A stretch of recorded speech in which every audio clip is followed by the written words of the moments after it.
There is actually a culture of healing taking place with some of our cultural icons of the past.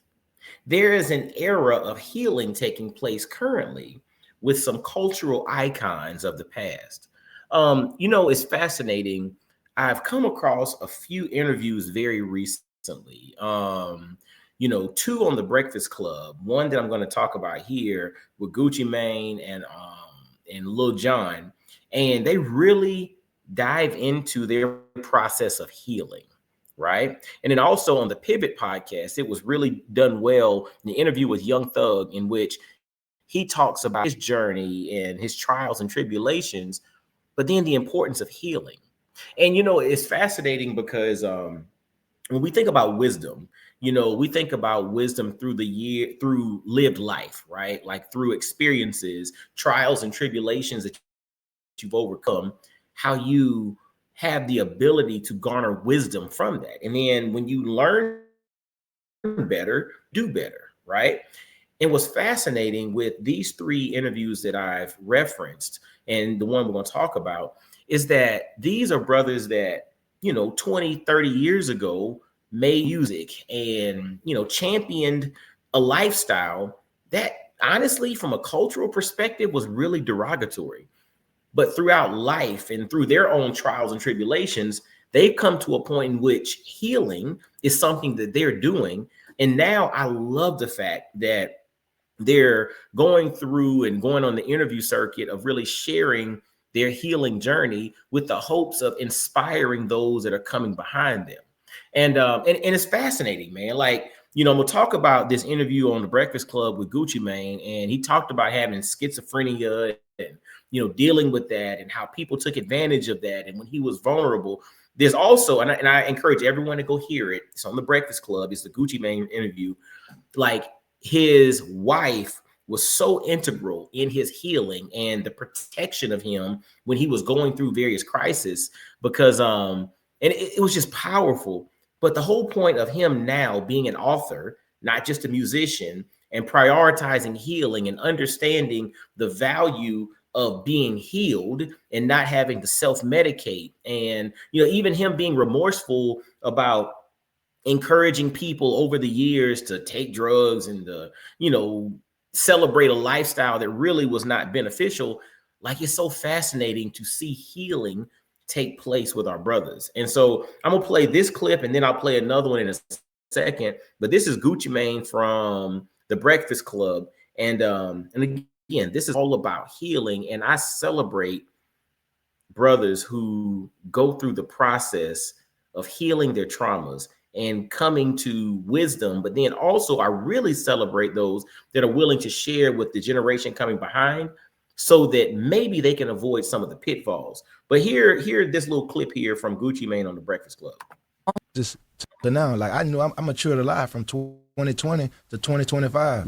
I'm still growing, and it's in a good way. You know what I'm saying? Like, don't really nothing get me mad no more. You know what I'm saying? Like, I don't hold on to petty beefs. I don't hold on to grievances. I don't care about slights.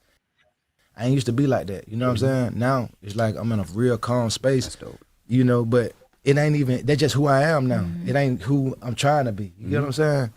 That's who I grown to be. If you could redefine what it means to be real in hip hop culture, what new code would you give this new generation? Oh man, I let them know, like, they talking about that hood, but the best hood is fatherhood. That's right. That's what I'm most proud of. You know what I'm saying? I love being called dad. I love being a present dad. That's like, I didn't even know that it was so much joy in raising kids that it is. Best. But you know what I'm saying? Like, raising a family has changed me. It has changed me for the better. Man, Raising a family has changed him for the better.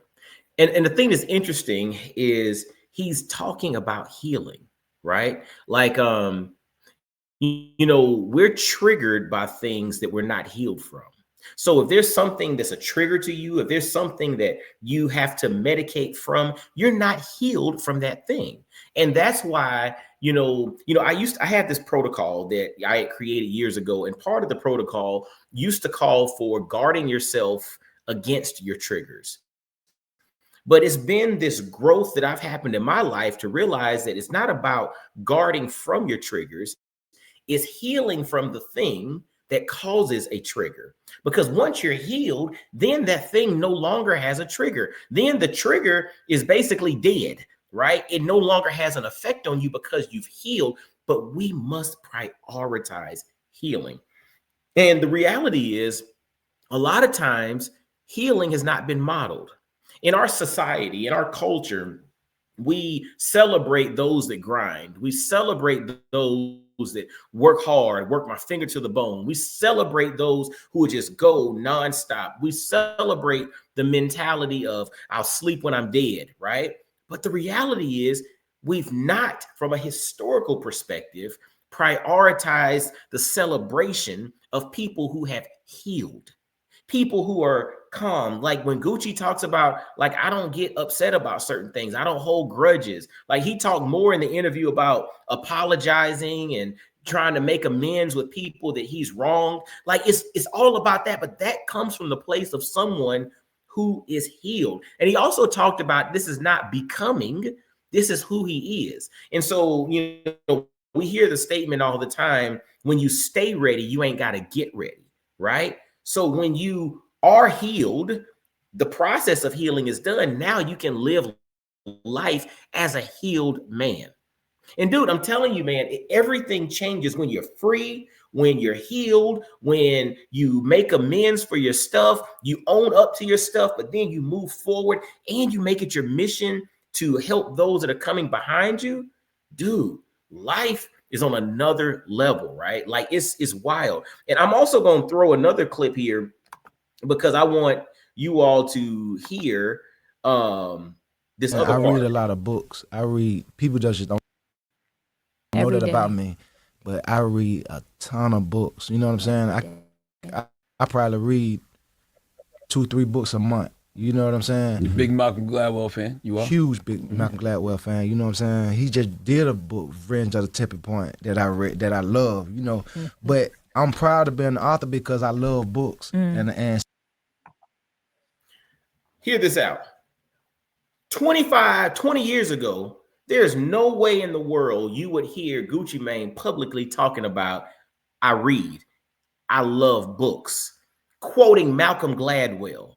I'm saying this brother is healed, man. I'm telling you, like, and these are conversations that we need more of because, you know, culturally, you know, young men typically look for things to emulate. So if you go to an elementary school and you ask just about any elementary school age kid what they want to be when they grow up, 9 out of 10 will say professional athlete. They'll say NFL, NBA, Major League Baseball, something, or YouTuber, or I want to rap, I want to do something. What they're really saying is, I want to emulate somebody that I admire, right?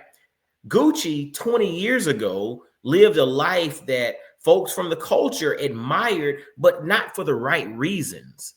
Could you have imagined if 20 years ago, he also talked about the importance of reading? Like, people don't realize the cultural capital that influential figures have. Just like he was able to get people to ride a certain way, to operate a certain way in the street, to carry themselves a certain way, to use certain vernacular, he had that level of influence from a street perspective. But think about if he would have used that level of influence to encourage the young brothers to read, to encourage them to create things, like we mentioned earlier, to encourage them to heal. Just imagine the influence that this brother would have had years ago. But we can't worry about the past. The thing that I celebrate is the fact that now he's doing that. Now he's doing that.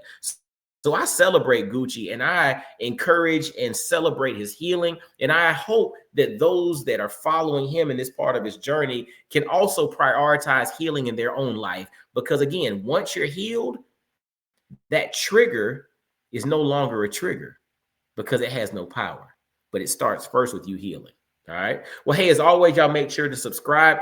Become the quarterback of your mindset. That's the whole point of all my content, is to help, encourage, and empower you to become the quarterback of your mindset. Because if you're not the quarterback of your mindset, there's all kinds of stuff out there vying to control it for you. And we can't let that happen. Y'all be blessed, well, and wise, and I holler at you. Peace.